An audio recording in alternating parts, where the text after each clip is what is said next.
Salve, salve, nação rubro-negra, aqui Marquinhos Assunção, chegando na manhã dessa terça-feira, dia 11 de novembro de 2025, para trazer as últimas informações e as principais notícias do rubro-negro mais querido do Brasil e do mundo, o Clube de Regatas do Flamengo. Antes da gente trazer esse giro de notícias do Mengão, eu peço a você, rubro-negro, que ainda não é inscrito no nosso canal, que se inscreva, que deixe o like, que compartilhe os conteúdos nas suas redes sociais, que também ative o sininho das notificações para que o YouTube possa notificá-los de tudo que estiver acontecendo de novidade aqui no nosso canal. E por fim, que você, se tiver a oportunidade de hypar o vídeo para que a gente possa ter um engajamento maior perante a plataforma. Dito isso, não temos o que fazer. Vamos às notícias do Mengão, porque aqui não tem enrolação. Depois da vitória com um susto danado diante do Santos no último domingo no Maracanã, o elenco rubro-negro recebeu 2 dias de folga e se reapresentará amanhã, quarta-feira, iniciando assim a preparação para a partida do próximo sábado, às 18h30 contra o Sport na Arena Pernambuco. Partida essa adiada da 12ª rodada do Campeonato Brasileiro. Essa 12ª rodada era aquela rodada antes do início da Copa do Mundo de Clubes da FIFA. As folgas não acontecem para todos os jogadores. Para aqueles que nesse momento precisam de trabalhos específicos de recuperação, eles vão ao CT Ninho do Urubu, tanto na segunda-feira como na terça-feira, normalmente, para que possam dar encaminhamento às suas respectivas recuperações. O Flamengo, com a pontuação que conquistou no atual Campeonato Brasileiro, já garantiu presença na Libertadores da América do ano que vem, sem falar num eventual título da Libertadores de 2025, que também já o credencia, já o garantiria. Essa classificação marcará a 10ª presença seguida do rubro-negro na maior competição do continente sul-americano. Portanto, em 2026, o Flamengo vai completar 10 Libertadores consecutivas disputando. Olha como o Flamengo cresceu de 2012, 2013 para cá. Parabéns para o nosso Mengão, parabéns para os rubro-negros que se juntaram e colocaram o Flamengo em ordem, tanto administrativa como financeiramente falando. O segundo critério de desempate no Campeonato Brasileiro, após o número de vitórias, é o saldo de gols, critério ao qual o Flamengo nesse momento tem vantagem de 14 gols sobre o Palmeiras, seu principal rival na busca pelo título de campeão brasileiro. O Flamengo não contará para a partida contra o Sport com 10 jogadores. São eles: Danilo, Alexandro, Carrascal, Plata, Arrascaeta, Vinha e Varela, convocados por suas seleções na data FIFA de novembro, Jorginho e Pedro lesionados e Léo Ortiz ainda é dúvida, né? Pode ser que vá para o jogo contra o Sport, pode ser que ainda seja preservado em mais uma partida. Comprovando a boa fase na temporada, o meio-atacante uruguaio do Flamengo, o craque da camisa 10 do Mengão, Jorge André Arrascaeta, chega à 33ª rodada do campeonato com 17 gols marcados, sendo o atual artilheiro da competição ao lado de Caio Jorge do Cruzeiro, e 13 assistências concedidas, que mostram sua participação em 30 dos 64 gols marcados pelo Flamengo até então na competição. É muita coisa essa fase que está vivendo nesse momento o nosso Jorge André Arrascaeta, de contrato renovado até 2028 no Mengão. O presidente do Flamengo, Luiz Eduardo Batista, assumiu diretamente a renovação de contrato do treinador Felipe Luiz e vai apresentar nos próximos dias ou nas próximas horas uma contraproposta do clube para a renovação do vínculo contratual com o atual treinador. Com a vitória sobre o Santos no domingo, o Flamengo se isolou como o melhor time mandante do Campeonato Brasileiro de 2025, pois dos 51 pontos disputados em casa na atual temporada, o rubro-negro conquistou 41. Até então, foram 17 jogos em casa como mandante, com 12 vitórias, e 5 empates. Não perdeu nenhuma partida jogando sob seus domínios e tem 80% de aproveitamento jogando no Maracanã. O Flamengo Basquete faz amanhã, quarta-feira, seu grande teste na competição do NBB 25-26, enfrentando o potente e possante Franca no ginásio Pedrocrão, em Franca, no interior de São Paulo, às 19h30, com transmissão da Flamengo TV. A edição de 2026 da Libertadores da América já conta com 26 times classificados para a disputa.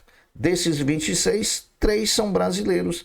Flamengo, Palmeiras e Cruzeiro já garantiram vaga na próxima competição. Saiba agora quem são os 26 clubes já classificados para a próxima edição da Libertadores em 2026. Pelo Brasil, Flamengo, Palmeiras e Cruzeiro. Pela Argentina, Independiente Rivadavia, Platense, Rosário Central e Boca Juniors. Pela Bolívia, Always Ready. Pelo Chile, Coquimbo Unido. Pela Colômbia, Independiente Santa Fé. Pelo Equador, Independiente Del Valle. Pelo Paraguai, 2 de Maio, Libertad, Cerro Porteño e Guarani.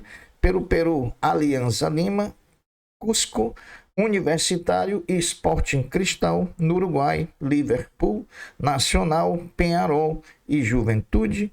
E pela Venezuela, Carabobo, Deportivo Guaíra, Universidade Central, Venezuela. Olha, já tem os 26 clubes classificados para a próxima Libertadores.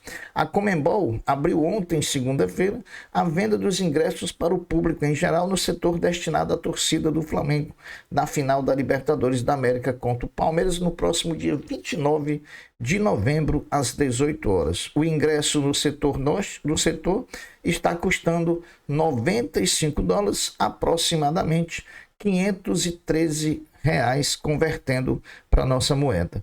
Com a vitória diante do Santos no último domingo, no Maracanã, o Flamengo retomou a segunda colocação da classificação do segundo turno do Brasileirão. Com a vitória, o Flamengo chegou a 28 pontos em 42 disputados, apenas um a menos do que o líder Palmeiras, que tem 43. Meus amigos, nós vamos falar daqui a pouco sobre o julgamento do Bruno Henrique, que foi suspenso, mas que gerou muita polêmica, principalmente por lado dos Andes, né, que querem por toda custa que o Bruno Henrique seja banido do futebol, quando na verdade você não pode julgar pelo que você quer, você tem que julgar em cima do que está posto referente à lei. E aí, chiliques grandes da presidente do Palmeiras, Leila Pereira, do PVC, do jornalista PVC, que não tem nada de jornalista, é um mero torcedor do Palmeiras. A Leila Pereira esquece, reclamando que o Bruno Henrique faz 2 meses que é para ser julgado e está fazendo gol. Ela esqueceu, atirou no próprio pé, quando tem jogador dela, o Vitor Roque, que também está fazendo gol, que faz 1 mês que está denunciado pelo SJD por homofobia e até então ainda não foi julgado, né? Pimenta lá no quica dos outros é refresco, né, dona Leila Pereira? Então, antes de eu me esquecer, vá se catar. Bom, o presidente Luiz Eduardo Bap, do Flamengo, tem participado na CBF das reuniões em prol de se aplicar um fair play financeiro no futebol brasileiro. O Flamengo, através de seu presidente, tem participado diretamente dessas reuniões e tem feito sugestões valiosas. Uma das sugestões é o fim do campo do gramado sintético no futebol brasileiro. Vamos ver o que vai dar. Vem muita briga por aí, porque são muitos interesses contrariados, né? Bom, meus amigos, vamos falar agora do julgamento do Bruno Henrique, que aconteceu ontem, né? Na verdade, sobre o julgamento de Bruno Henrique, na mesma pauta do pleno do tribunal ontem, antes do julgamento do Bruno Henrique, o STJD julgou o caso do atacante Alan, do Palmeiras, que teve mantida a suspensão de 2 jogos, portanto, fora da próxima partida contra o Santos na Vila Belmiro no sábado. Sobre especificamente o julgamento do recurso do Bruno Henrique, sobre o julgamento da preliminar de prescrição e preclusão, a posição do pleno do tribunal foi de unanimidade em ser contra as 3 teses defendidas pela defesa, tanto do Bruno Henrique quanto do Flamengo. Passadas as preliminares, passou-se a discutir o mérito propriamente dito, depois de lido o relatório, de proferidas devidas defesas de Flamengo e de Bruno Henrique por seus legitimados advogados, foi-se ao voto do relator.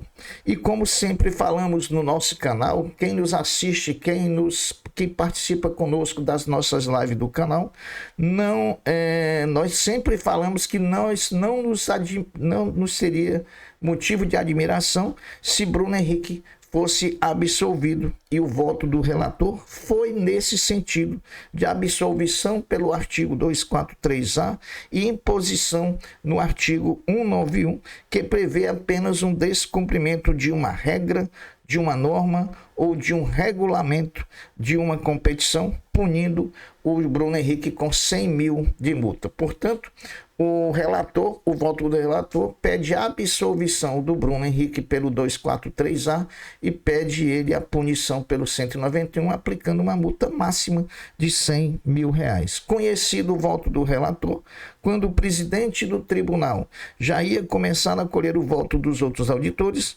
um deles pediu vistas do processo. Pediu vistas quer dizer, quer estudar um pouco mais o processo. O presidente do tribunal não se opôs, mas assegurou que iria mais tardar até quinta-feira retomar o julgamento, e assim foi estabelecido. Quinta-feira, às 15 horas, o julgamento do recurso do Bruno Henrique vai ter continuidade, porque nesse momento ele está suspenso pelo pedido de vistas de um auditor. Só com o voto do relator, podemos comemorar a absolvição do Bruno Henrique? Não, não podemos. No universo do pleno do tribunal, são 9 votos. Para que aconteça uma vitória do Bruno Henrique nesse julgamento, é preciso que se tenha maioria absoluta, no caso 5 votos. Portanto, nesse momento, com apenas o voto do relator, o placar é de 1-0 favorável ao Bruno Henrique, né? Mas a tendência, pessoal, é de que se consiga esses 5 votos, até porque geralmente nessas situações os auditores acompanham o voto do relator.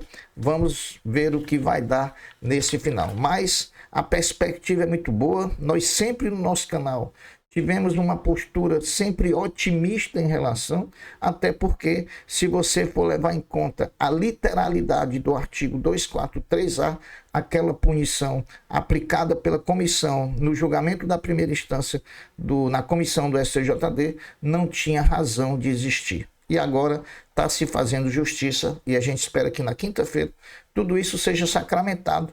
Caso o Bruno Henrique seja absolvido, ele poderá jogar normalmente no sábado contra o Sport, no jogo atrasado da 12ª rodada do Campeonato Brasileiro. Muito feliz por tudo que tem acontecido no Flamengo, pela recuperação, por voltar a disputar em condições iguais com o Palmeiras a busca pelo título brasileiro, e muito confiante na conquista do tetracampeonato da Libertadores no dia 29 de novembro. Eu sou Marquinhos Assunção, estou aqui na manhã dessa terça-feira, dia 11 de novembro de 2025, trazendo as últimas e as principais notícias do rubro-negro mais querido do Brasil e do mundo, o Clube de Regatas do Flamengo. Aqui me despeço com um até breve, um até logo, dizendo fiquem todos com Deus, porque eu sempre estou com ele. Saudações rubro-negras. Fui. Tchau.